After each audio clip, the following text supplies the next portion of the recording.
Olá, muito boa noite, meus amados irmãos em Cristo Jesus. Tudo bem com vocês? Mais uma vez a gente tem a oportunidade de estar na casa do Senhor para trazer a mensagem que Ele coloca através do Espírito Santo em nosso coração. Então, quero começar com os nossos anúncios. Hoje, pela manhã, nós tivemos uma ceia maravilhosa, uma palavra de Deus que falou sobre muita gratidão, 7 razões para a gratidão, com o pastor Marcos. Foi uma bênção. Espero que a palavra que a gente traga hoje toque no seu coração, assim como tem tocado no meu coração também.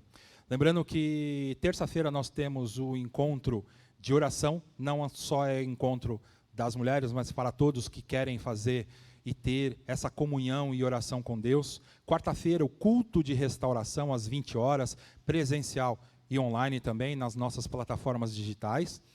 E no sábado a gente tem o culto dos jovens às 18 horas, aqui na igreja. Não é transmitido pelas nossas plataformas. E domingo, pela manhã, às 10 horas, a gente tem o culto da família, que é presencial. Temos também a transmissão online. E no domingo à noite, somente online às 19 horas. Então, estejam conectados e também estejam na casa do Senhor. Terça-feira, quarta-feira, sábado para os jovens e domingo pela manhã, você tem agora a oportunidade de estar na casa do Senhor. Lembrando que a gente pede também que você seja grato também com os seus dízimos e generoso com as suas ofertas, porque nós precisamos manter a casa do Senhor em pé, tá bom? Hoje eu quero trazer uma mensagem que Deus colocou no meu coração e o tema é: você anda reclamando? A gente sabe que as reclamações elas acontecem meio que diariamente, de hora em hora, sempre que acontece alguma coisa a gente acaba reclamando, mas lembre-se, reclamar é pecado, e eu vou falar também por quê, e aonde está falando sobre isso. A palavra de Deus que ele colocou em relação a uma reclamação muito forte que tem na Bíblia, que para muitos, essa pessoa, esse personagem, ele tinha razão. Ele tinha uma certa razão, pois ele estava cobrando algo de Deus, e ele falava diretamente com Deus.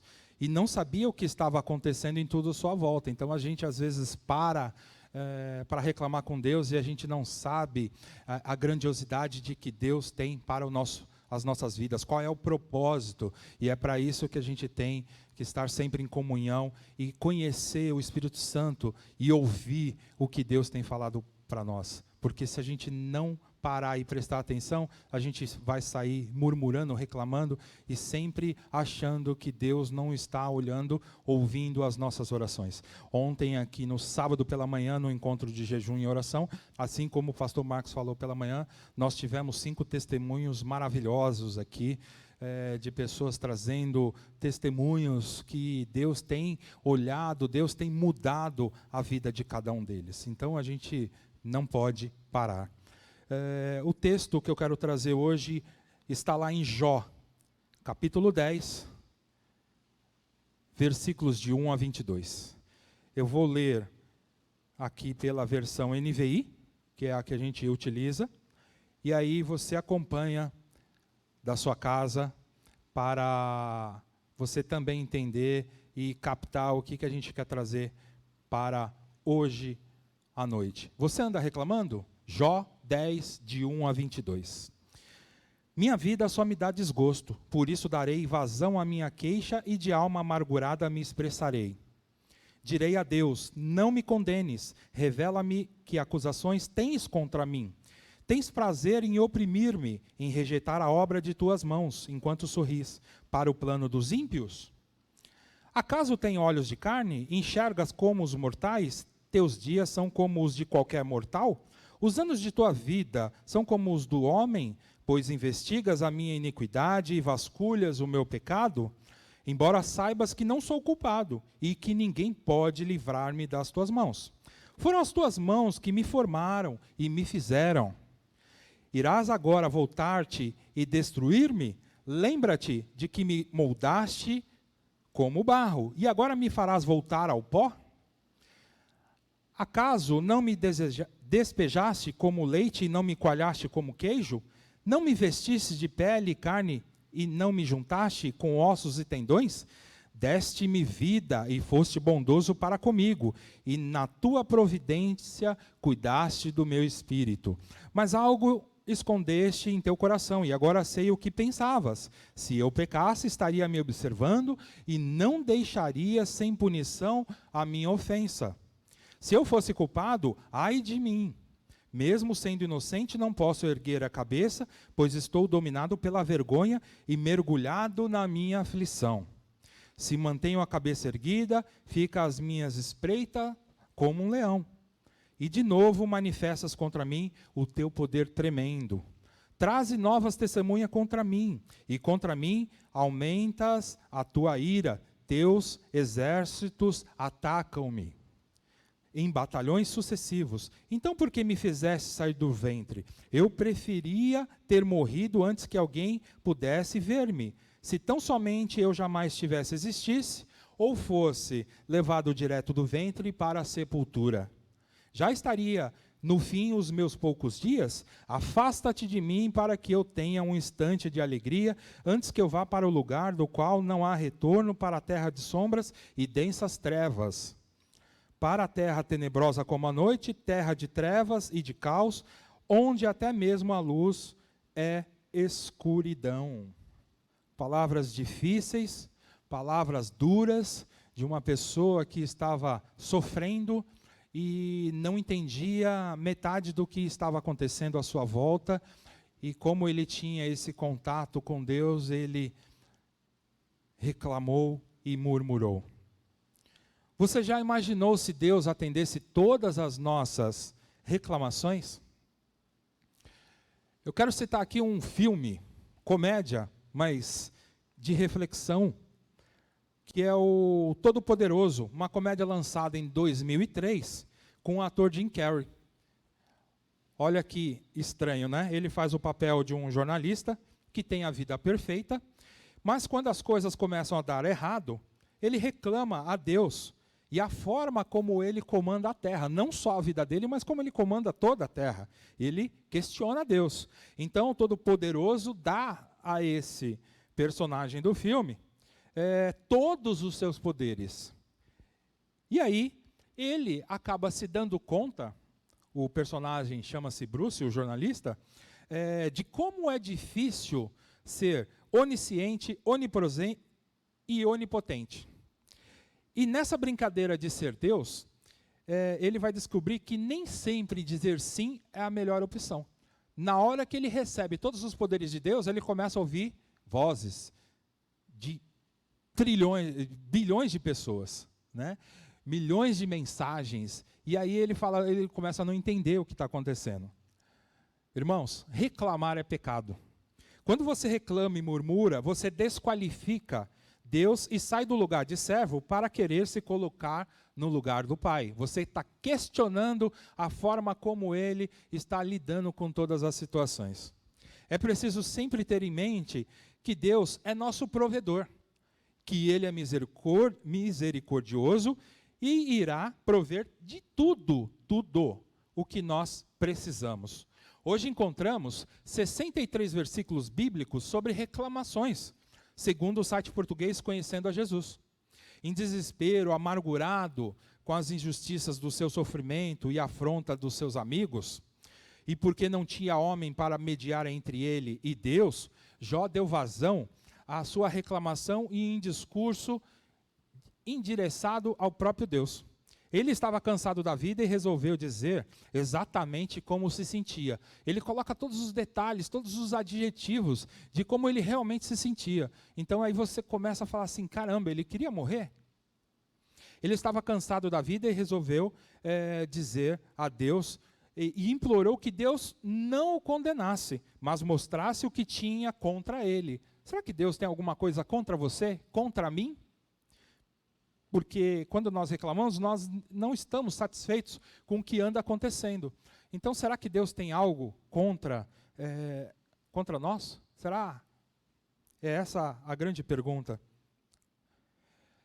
Ele implorou que Deus não condenasse, mas mostrasse o que tinha contra ele. Quando sabemos distinguir o certo do errado, É perfeitamente justo sermos condenados para fazer o que é errado.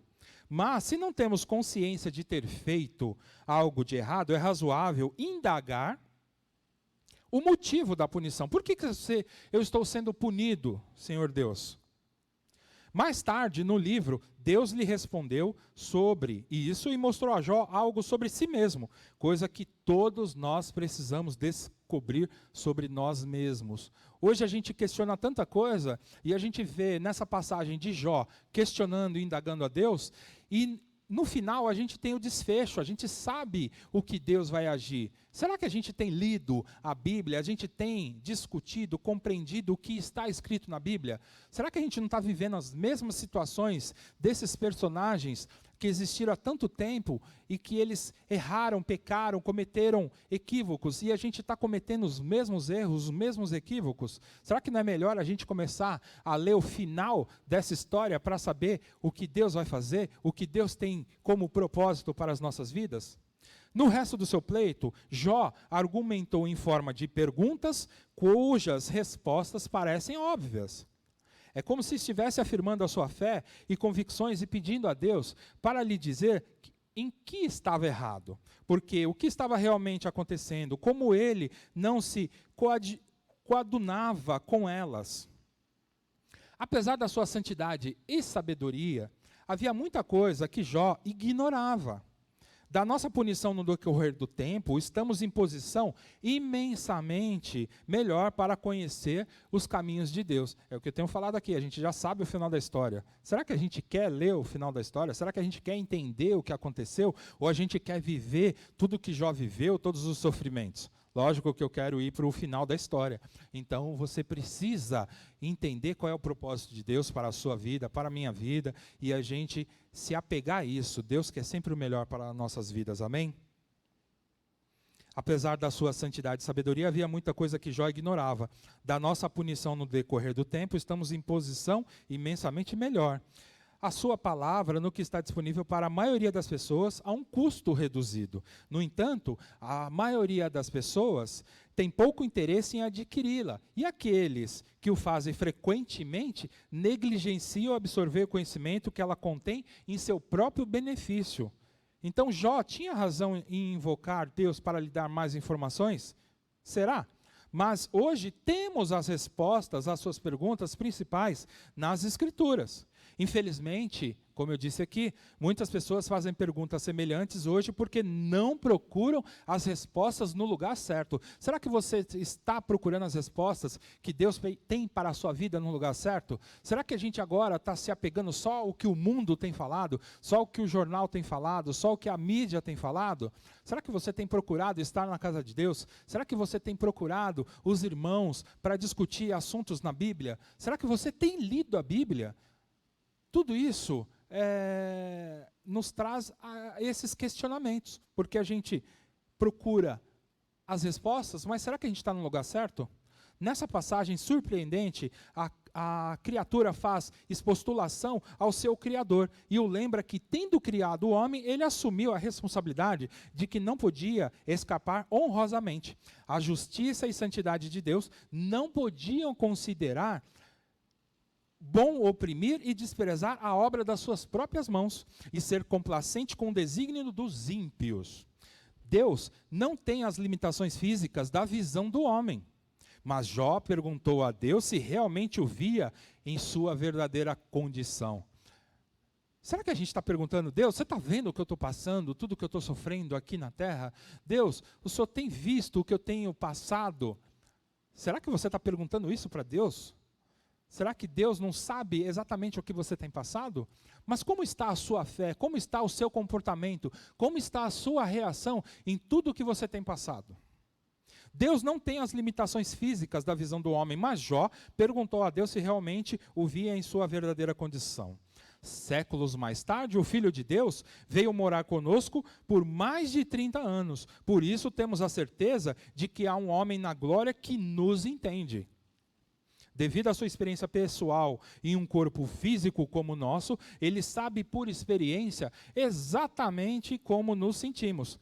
Lá em Hebreus, eu quero citar 2 versículos, Hebreus 2,18, diz assim: porque tendo em vista o que ele mesmo sofreu, quando tentado, ele é capaz de socorrer aqueles que também estão sendo tentados. Amém?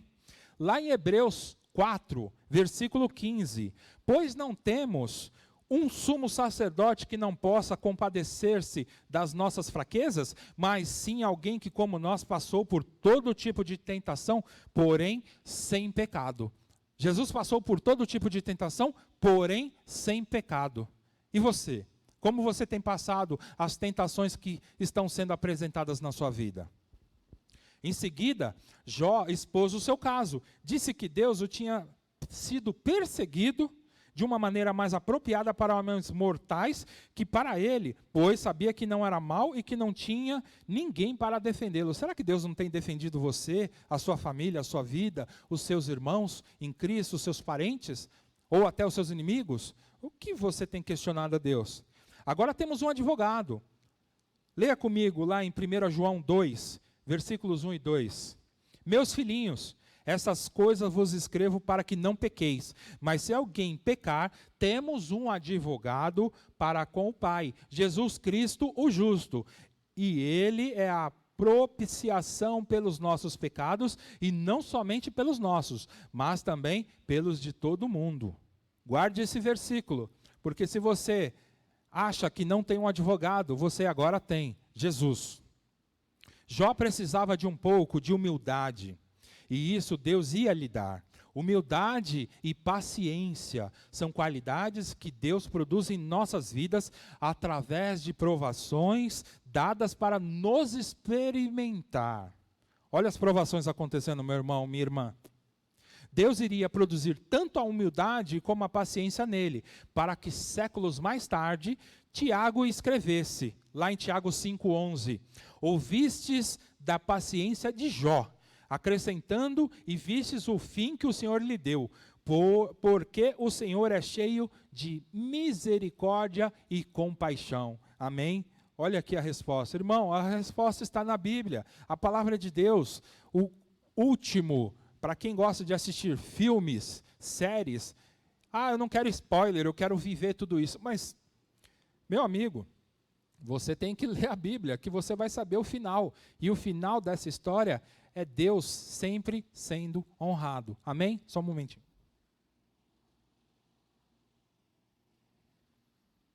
Não é que Jó fosse naturalmente um homem paciente. Essa qualidade teria aumentado a sua autoconfiança. Sua paciência se acabou. E estava clamando a Deus com impaciência. Será que a gente tem clamado a Deus com impaciência? Será que você tem murmurado a Deus com impaciência? Mas quando vemos o fim que o Senhor lhe deu, isto é o resultado do lidar do Senhor com ele. Então vemos que Deus estava fazendo com que fosse mais paciente e dando-lhe humildade. Amém? Em frustração, Jó chegou à falsa conclusão que Deus estava lá para apanhá-lo. Suposições erradas, meu irmão, levam a conclusões erradas. Preste bem atenção nisso. Não devemos tomar as nossas experiências limitadas para tirar conclusões precipitadas sobre a vida em geral. Se nos encontrarmos duvidando de Deus, devemos lembrar que não temos todos os fatos. Deus só quer o melhor para a minha e a sua vida. Amém? Muitas pessoas aguentam a grande dor, mas acabam descobrindo um bem ainda maior que veio com ela. Quando estivermos em dificuldades, não devemos supor o pior. Hoje, pela manhã, eu recebi uma mensagem, conversando com uma irmã, que ela passou para mim assim: eu estou bem, mas as notícias não são boas. E eu falei assim: então guarde a primeira frase, eu estou bem. A segunda parte desta frase, entrega para Deus. Entrega para Deus. Se você está bem, então eu estou bem, e a segunda parte eu estou entregando para ti, Senhor. Cuida da minha vida, o Senhor sabe o que é melhor para mim. Então entrega para Deus. Jó perguntou: por que Deus permitiu que eu nascesse? Agora que estava aqui, por que não deixá-lo ter um pouco de conforto antes que passasse para o esquecimento, onde até mesmo a luz é como a escuridão? Jó era da opinião que após a morte os falecidos iam para um lugar triste e escuro. Você crê nisso? Você acha que quando você morrer você vai para um lugar triste e escuro? Não havia punição ou recompensa ali, e não se podia fugir de lá. Estava de volta para onde havia começado e continuaria a manter esse pensamento durante uma parte do caminho através desse livro. Durante esse período de provação, a morte era algo que ele desejava. Sentia que a morte iria colocá-lo fora do seu sofrimento. Você imaginando que quando você vai morrer, você vai para um lugar triste e escuro, e mesmo assim, o que você está passando agora, você prefere morrer? Porque o seu sofrimento é muito maior? Será que você tem coragem de pedir isso para Deus? Seria afastado para longe desse cenário, iria aceitá-la como sono, como algo que iria colocar em lugar de inconsistência. Não há, porém, nada nesse livro para sustentar a doutrina do sono da alma, uma heresia de algumas seitas. O próprio Senhor Jesus disse ao criminoso pendurado em uma cruz ao seu lado, lá em Lucas 23:43, em verdade te digo que hoje estará comigo no paraíso. Jó desejava que nunca tivesse nascido. Queria a inconsciência completa. Não foi o único vulto na história bíblica que fez tal coisa. Elias e Jonas também o desejaram, por razões diferentes. Então você tem um exemplo de 3 pessoas que desejaram não apenas morrer, mas nem existir. Mas é apenas uma ilusão e não serve para superar as nossas dificuldades. Ninguém morreu por simplesmente desejar. A maioria de nós, quando dizemos que queremos ou preferimos morrer, não estamos falando sério. Não é tão sério dessa forma. É apenas uma maneira de falar. Quando realmente enfrentamos a morte, todos geralmente queremos viver. Quando a gente vê a pessoa, e vocês já viram vários casos de pessoas que, eu vou tentar me matar, e aí ela mergulha numa banheira ou numa piscina e começa a beber água e aquela agonia começa a tomar conta da vida dela, o que ela faz? Ela tenta subir, ela tenta voltar a respirar. E isso a gente vê esses exemplos. É desse exemplo que eu estou trazendo aqui. Quando realmente enfrentamos a morte, todos geralmente querem sobreviver por conta dessa aflição. Se Jó tivesse considerado seriamente o assunto, provavelmente ele também não quereria morrer de verdade. Mas neste momento estava derramando a sua alma e a sua dignidade, estava sendo desafiada. Deus precisava chegar até o seu coração. Muitos dos santos de Deus hoje são orgulhosos de corações duros que parecem em momentos de grandes provações e tribulações. Às vezes, Deus tem que lidar conosco como lidou com Jó. Mesmo a gente sabendo tudo o que Jó passou, tudo o que Jó murmurou, reclamou, e o final que Deus deu para ele, a gente acaba se apegando à passagem de sofrimento, de aflição, de provação que Jó passou, e a gente acaba cometendo os mesmos erros. Você anda reclamando? Tome cuidado com o que você reclama.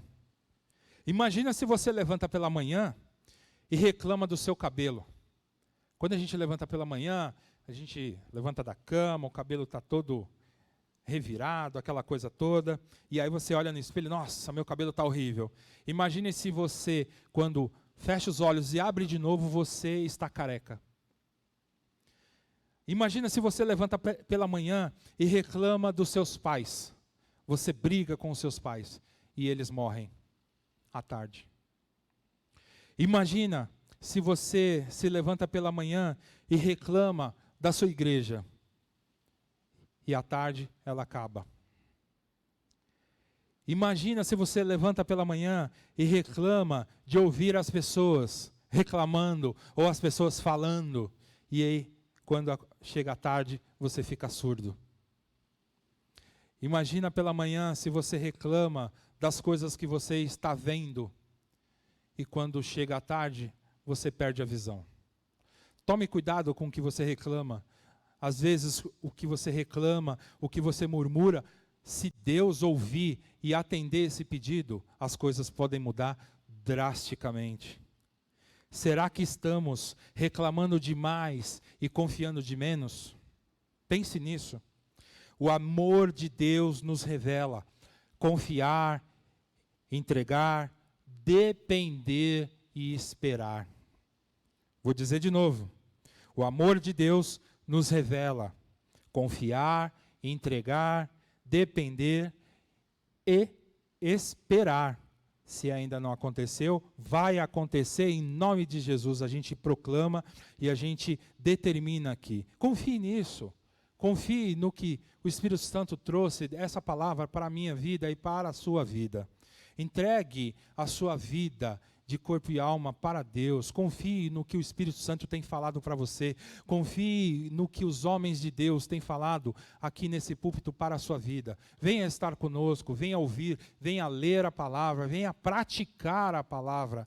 Não fique dependendo só do que o mundo tem a oferecer para você, amém? Eu quero terminar com uma oração, porque antes de eu começar essa gravação, eu recebi uma oração de pessoas maravilhosas que entregaram uma oração para que Deus usasse a minha vida para trazer essa palavra para você. Tome cuidado com o que você reclama, amém? Vamos orar. Senhor Deus e Pai, entregamos aqui o que o Espírito Santo falou em nosso coração. Senhor, eu creio que com isso, eu vou também seguir, Pai, reclamar menos, murmurar menos e confiar mais em Ti, depender, entregar a minha vida e esperar no Senhor, esperar e confiar que o Seu tempo é o melhor que tem para as nossas vidas. Senhor, que nós possamos superar todas essas provações, que a humildade, a esperança, a gratidão aumente nas nossas vidas para que a gente possa cada vez mais e mais praticar, estar ouvindo a Tua palavra e também, Senhor, que a gente possa abençoar outras vidas cada vez mais e mais com o Teu ministério que o Senhor tem encorajado as nossas vidas e o que a gente tem praticado. Amém? Quero desejar aqui uma boa noite, uma ótima semana que se inicia e que você creia, confie e não deixe de ler a palavra todos os dias essa semana. Deus vai revelar o que Ele tem e qual o propósito para a sua e para a minha vida. Amém? Obrigado e boa noite.